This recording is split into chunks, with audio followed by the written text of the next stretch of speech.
Guys, today is Sunday and happy Sunday to you all. In today's video, I want us to talk about Mohamed Kudus. We all know Chelsea have shown interest in him.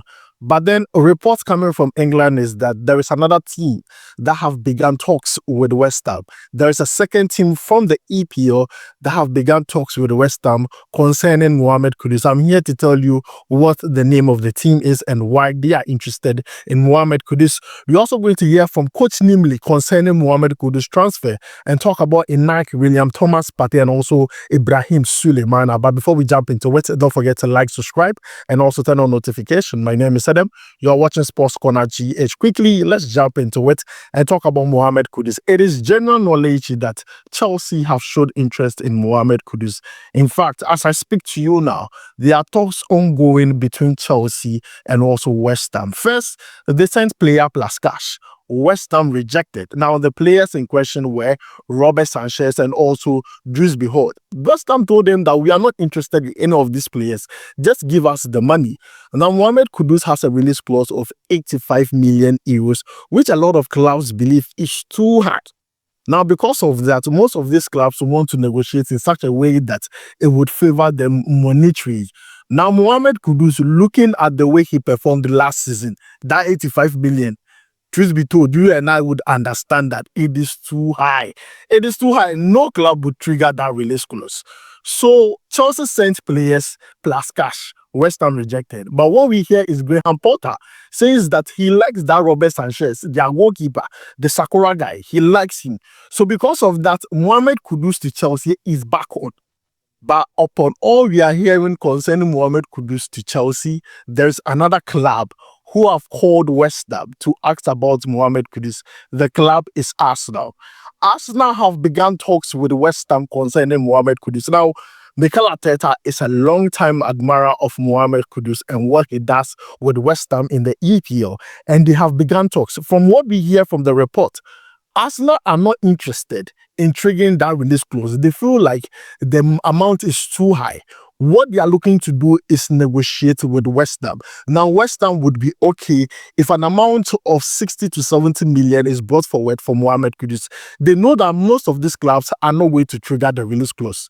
But then if the amount is closer to the release clause, that they would accept. So guys, the second club interested in Mohamed Kudus, as I'm speaking to you now, is Arsenal. They are the ones that have at least made an effort to make an inquiry concerning Mohamed Kudus. So Chelsea and Arsenal, let's see how things will go. I'll make sure to bring you all the latest updates live here on SportsCornerGH. One thing I'm happy about is that these two clubs are playing in the UCL. These two clubs last season have shown a lot of promise that they are a club that can win a trophy. I just want to see Kudus win a trophy. If he says he does not want the Saudi money, then definitely we want to see him win trophies with the next club he's going to go. So guys, that is the latest update concerning Mohamed Kudus. Now, Coach Nimi has said so few things concerning Mohamed Kudus to Chelsea on Sports Panorama. Let's check it out together. The evaluation of the player based on performance is what I have a problem with. But he's Ghanaian. Hey, if they can spend 85 million pounds on him, I'll be happy. But is he, based on what we saw last, is he an 85 million pound player? No, he's not. No, 3 years on his contract. Absolutely not. Maybe that is why that's why it's going where it is. Left on his deal. But having said that, nobody doubts the quality of that young man. Look, if he's on his A game in Ketia, he would deal with anybody. If Kudus is on his A game, he would deal with it. So in fact, Chelsea themselves will be playing the Champions League. That is the sort of competition I want Kudus to play in. And he's good because he's played in there before. And we saw him when he was at Ajax, when he played in the Champions League, how good he was. I mean, he came to Anfield, showed a bit more audacity and courage and confidence, and scored a beautiful goal at Anfield. I want to see the Ghanaian play in the big game as we speak. The only Ghanaian who is playing in the Champions League and controlling affairs is Thomas Partey. And I want Mohamed Kudus to join him in that party so that he'll be part of the party. Like what you did there. Yes. The only Ghanaian playing in the Champions regular is Thomas Partey. And I want Mohamed to join him in the party. So that they will all party and party. Rhyming. So the people at Chelsea, if they have the money, they should go and pay. It's a move I don't commit. If you look at this Chelsea's set, the over reliance on Kopama to make things happen through the middle. I mean, if there's Kudus, you don't need Jadon Sancho. No wonder they've sacked him. Sliding tackle. You understand? If you are Chelsea and you can get Kudus, Kudus clearly will be an upgrade on Madueke and Co. I'm a trouble now. Madueke, when he's running, he bowed down his head as if he's the only person on the pitch. Kudus will raise his head and pick the pass. Kudus will dribble, and there will be an end product to his game. So it's a move I don't commit, and I can only hope that they will try and go to the people at West Ham and bring in an offer that they will accept. As for Graham Potter, I'm grateful for him trying to think in the manner in which he's thinking, that he wants to bring back Sanchez, because Chelsea themselves are trying to take your goalkeeper. You remember this man's team goalkeeper? They are seriously on the heels of, they are scouting on in fact they are ready to offer between AC Milan 25-30 million. This year they want 25-30 million. I thought that's. But why shouldn't Man United be moving to him? I thought that's contract. Crazy. 1 year. There's only 1 year on his. There's only 1 year. Man United should make a move for him. Man United are interested in the Emiliano Martinez. He's a but he costs a lot of money. He's a very good goalkeeper. Why don't you go and buy Diogo Costa instead? Which of them? Porto and Portugal. We don't have money. That ball, that ball will cost over 70 million. There's cash FC. No. You see, the work to be done. If we can get Martinez, Yeah, thinking goalkeeper is excessive. yes. If you can get Martinez around 30 million, pay his how old is it? 29, 30, 31. He has He's still much in his prime for Isn't Martinez like 32? Nimi. check. Let me just check. Man United bought Van der Sar when he was 35 years. I'm not saying that. I'm just so saying even if he's 32, he can come in and do a decent job for the next 5 years. He's 32 exactly. 32, so he can come in, do a decent job at least for the next 4 years until he's 36. Manuel is even younger. So Manuel, he's 29, soon to be 30. So if Chelsea are really bent on getting him, they should go and accelerate the Kudus deal and take Kudus from that. You will don't commit a Kudus move to Chelsea. Simple. Look, it will give him Champions League football. It will make him even more serious. He will come and he will run. He will not be walking on the pitch where he loses the ball. We need him to be playing at the very high level because the World Cup is just in front of us and we need him to be at his very best. On point. So guys, you have heard from Coach Nimley. Let me know what you think about that down below in the comments. Kudus is the hot cake in the transfer market as things stand. So guys, this is the update I have for you concerning Mohamed Kudus. Let me know what you think about it down below in the comments. Now, let's move away from Mohamed Kudus and talk about Thomas Partey. In my previous video, I told you that Arsenal themselves confirmed that they are in talks with Thomas Partey's camp concerning a contract renewal. But then, this is the update concerning that contract renewal, and this is coming from Ryan Taylor. And he says that, and I read, this is the article, he says that Arsenal made Thomas Partey what they considered to be a competitive contract offer around 10 days ago. But as at this moment in time, there is still no agreement between the parties and the situation remains open. Partey wants to stay at Arsenal. However, he is said to be cautious that his next contract could potentially represent his last big deal, and his inner circle want to see his importance to the team reflect within the terms proposed. This is coming from Ryan Taylor concerning Thomas Partey's contract extension at Arsenal. It is still not finalized yet. There are talks ongoing between Thomas Partey and Arsenal.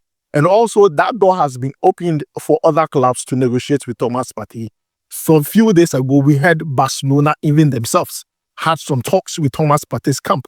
And I came here and I brought you that update. Hans Flick likes the player. Atletico de Madrid have also shown interest in Thomas Partey. So guys, the door is still open. Thomas Partey wants to stay at Arsenal, but then he wants to make sure that his contract reflects his importance in the team. So guys, this is the update concerning Thomas Partey. We'll make sure to bring you more. We'll make sure to bring you more once we get that concerning all these players. Next, let's talk about Inaki Williams.